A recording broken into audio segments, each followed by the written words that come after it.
एक फेमस शहर, उस पर एक फेमस ब्रिज या पुल कहेंगे, और उस पर आधी रात को एक लड़की कार से अकेले जा रही और उससे लिफ्ट मांग रही एक लड़की की आत्मा। क्या आप ये पूरी कहानी जानना चाहेंगे? तो मेरी स्टोरी को अंत तक ज़रूर सुनें। नमस्कार दोस्तों, कैसे हैं आप लोग? मैं प्रिया, स्वागत है आपका हॉरर स्टोरी बाय प्रिया में। तो दोस्तों, जैसा कि आप जानते हैं कि मेरा मानना है कि अगर जीवन है तो जीवन के बाद भी एक दुनिया होती है, यानी मृत्यु के बाद भी एक जीवन होता है, और उसे वही समझ सकता है जिसने उसे कभी फील किया हो। तो दोस्तों, चलिए शुरू करते हैं आज की कहानी। आज की कहानी है एक बहुत बड़े शहर मुंबई की, जिसको पहले बॉम्बे कहा जाता था। मुंबई एक महानगरी है। आपको तो पता है कि कोई शायद ऐसा होगा दुनिया में जिसे ये ना पता हो कि मुंबई कोई शहर है। लेकिन इस बड़े से शहर में बहुत से ऐसे राज छुपे हैं, बहुत सी ऐसी कहानियाँ छुपी हैं जिससे हम लोग शायद अनजान होंगे। और ऐसा ही एक किस्सा है मुंबई का, बांद्रा वाली लिंक। रोड कहेंगे या ब्रिज कहेंगे या पुल कहेंगे, कुछ भी कहेंगे, ये तो किसका कोई वैज्ञानिक प्रमाण नहीं है कि ये हॉन्टेड प्लेस है। लेकिन लोगों की कहानियों, किस्सों, अफवाहों में ये चीज़ है कि ये जगह हॉन्टेड है। यहाँ पर अक्सर एक लड़की की आत्मा लोगों से लिफ्ट मांगती है।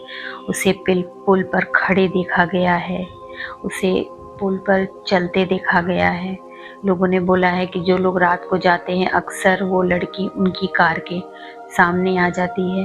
इसमें कितनी सच्चाई है ये तो मैं नहीं जानती, लेकिन मैं इतना ज़रूर जानती हूँ कि जब बहुत सारी एक जगह की बहुत सारी किस्से और कहानियाँ होने लगती हैं तो इसका मतलब कि कुछ ना कुछ तो उसमें सच्चाई होती है।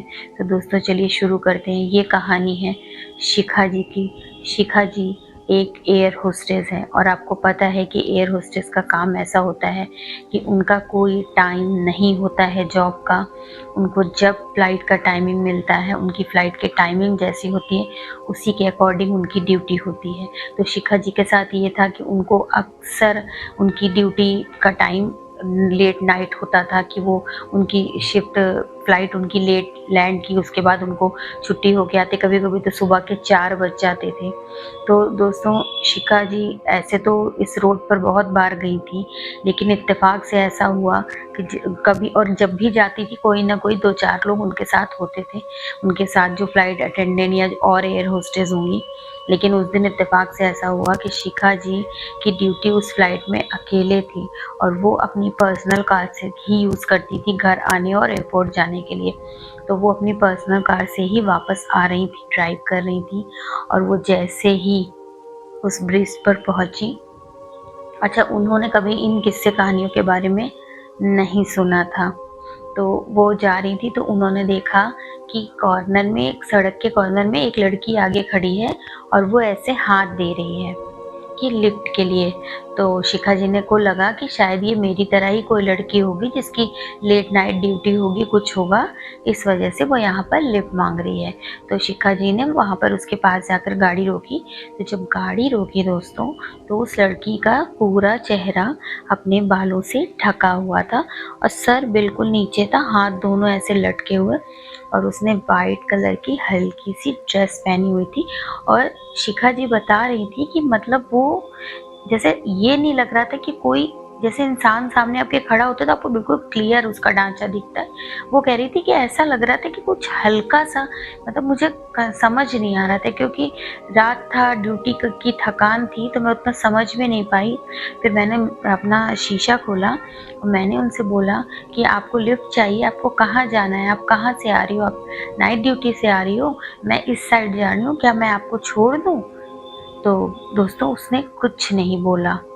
और उसके बाद में शिखा जी को लगा अजीब सा कि ऐसा क्यों बिहेव कर रही है। तो उसके बाद में शिखा जी ने बोला कि भाई बताओ, मुझे लेट हो रहा है, मुझे घर जाना है, अगर आपको कहीं छोड़ना हो तो मैं छोड़ दूँ, नहीं तो मैं जाऊँ। और जैसे शिखा जी ने ऐसे बोला, उसने अपना हाथ कस के उनकी खिड़की पर रखा क्योंकि शीशा खुला था। और जब शिखा जी ने उसका हाथ देखा तो उन्होंने देखा कि उसका हाथ बिल्कुल सड़ा हुआ था, लंबे लंबे नाखून थे और उसने इतनी तेज विंडो पे हाथ रखा था कि शिखा जी ये तो समझ गई कि ये कोई सही चीज तो नहीं है। ये तो वो तुरंत समझ गई उसके हाथ देख के, क्योंकि चेहरा तो उसका नहीं दिख रहा था। और इतनी तेज फिर शिखा जी ने बहुत तेज एक्सीलेटर करके गाड़ी आगे बढ़ाने की कोशिश की, लेकिन दोस्तों उनकी गाड़ी आगे नहीं बढ़ रही थी। फिर शिखा जी ने शीशा बंद करने की कोशिश की, तो शीशा भी नहीं बंद हो रहा था। तो उनको बिल्कुल समझ नहीं आया कि वो क्या करें। फिर उन्होंने एक झटके से कस के एक्सीलेटर पर हाथ दिया, हाँ मतलब पैर रखा और बहुत तेज गाड़ी भगाई, तो उसका हाथ हट गया। और शिखा जी मतलब बहुत तेज गाड़ी भगाकर, और वो जब अपने बैक मिरर में देख रही हैं, बैक मिरर का मतलब जो हमारी सीट के ऊपर होता है, जब उन्होंने दोस्तों उसमें देखा तो वो लड़की उनकी कार की बैक सीट पर बैठी थी। उसकी वजह से शिखा जी इतना ज़्यादा डर गई कि उनकी गाड़ी का बैलेंस बिगड़ गया। वो इतनी तेज चिल्लाई कि उनको समझ नहीं आया कि वो ब्रेक लगाएं कि वो क्या करें। वो एक्सीलेटर दबा रही हैं कि ब्रेक लगा रही हैं, उन्हें नहीं समझ आया। और वो बहुत तेज मतलब जाके पुल से वो फिर तब तक ब्रिज क्रॉस कर गई थी, और साइड में एक छोटी सी शॉप जैसी थी, उनकी गाड़ी वहां पर जाकर धड़ाम से भिड़ गई। और ये कहिए कि बहुत ज़्यादा तेज नहीं भिड़ी थी, क्योंकि तब तक शिखा जी ने अपनी कार को कुछ तो कंट्रोल कर लिया था, क्योंकि शीशे में फिर वो लड़की नहीं दिख रही थी। क्योंकि जैसे ही वो ब्रिज क्रॉस हुआ वो लड़की गायब हो गई। लेकिन शिखा जी की गाड़ी बंद हो गई, वो स्टार्ट नहीं। और शिखा जी को इतना ज़्यादा डर लग गया कि उनकी हिम्मत नहीं पड़ी कि वो पीछे मुड़कर देखती। उनको बिल्कुल भी समझ नहीं आ रहा था कि वो क्या करें। उसके बाद में उन्होंने अपने फ्रेंड्स को फ़ोन किया, और जब वो गाड़ी से बाहर निकली उन्होंने पीछे मुड़कर देखा तो उसी ब्रिज के बीचों बीच वो लड़की खड़ी थी। और इस बार उसके चेहरे पर बाल नहीं थे। वो बहुत ज़्यादा डरावने फेस वाली थी। और शिखा जी ने मतलब उनको समझ नहीं आया कि वो क्या करें। उन्होंने गाड़ी बंद की, चारों साइड शीशे, और चुपचाप उसी में बैठ गई। बस वो पीछे देख रही थी और वो लड़की परमानेंट वहीं पर खड़ी थी। ना वो इधर जा रही थी ना वो उधर जा रही थी। और शिखा जी को ये नहीं समझ में आ रहा था कि वो उनके पास क्यों नहीं आ रही थी। दोस्तों वो इसलिए नहीं आ रही थी क्योंकि वो ब्रिज ही उसका प्लेस था, उसके आगे वो नहीं आ सकती थी। उसके बाद में उनके फ्रेंड्स आए, फिर वो लोग उनको लेकर गए। फिर शिखा जी ने उनको सारी कहानी बताई। फिर उसके बाद में शिखा जी, आपको पता होगा कि आजकल की गाड़ियों में डैश कैम लगा होता है, उसमें आपकी गाड़ी का फ्रंट का बैक का सब मतलब सब कुछ रिकॉर्ड होता है। तो शिखा जी ने सोचा कि लाओ मैं उसमें देखूं कुछ रिकॉर्ड हुआ हो, लेकिन उसमें भी कुछ रिकॉर्ड नहीं हुआ था। लेकिन जो कैमरा शीशे वाला जिसमें बैक सीट का दिख रहा था उसमें कुछ रिकॉर्ड हुआ था। उसमें वो लड़की दिखी गाड़ी में पीछे बैठे हुए, लेकिन जैसे ही उन्होंने वो सीन देखा उसके बाद उनका कैमरा खराब हो गया। दोस्तों कहते हैं कि अगर कोई स्पिरिट है, आत्मा है, भूत है, प्रेत है, तो इनको आप कभी रिकॉर्ड नहीं कर सकते, या अगर रिकॉर्ड करोगे तो जिस भी गैजेट में रिकॉर्ड करोगे वो खराब हो जाएगा। इसलिए कभी कोशिश भी मत करिएगा। ये वीडियोस में कई बार कैप्चर होता है, अगर हल्का फुल्का परछाई दिख गया कुछ है, लेकिन आप किसी भी भूत प्रेत आत्मा पिशाच को कभी बिल्कुल फ्रंट से, सामने से, कि उसकी नज़रों में आ गए तो आप नहीं कैच कर सकते हैं। आज तक आप सबने भी बहुत वीडियो देखा होगा, मैंने भी बहुत सी जगह ऐसे परछाइयाँ या कुछ देखी हैं, लेकिन कभी रिकॉर्डिंग में एकदम क्लियर कुछ नहीं दिखा है। अगर उनकी नज़र में आ गया तो आपकी वो चीज़ खराब हो जाएगी, इसलिए कभी ऐसी कोशिश भी मत करिएगा। और दोस्तों अगर आपको कभी पता होता है कि ये जगह हॉन्टेड है, नहीं तो मत जाइए वहाँ पर, जीवन से बढ़कर कुछ नहीं होता है।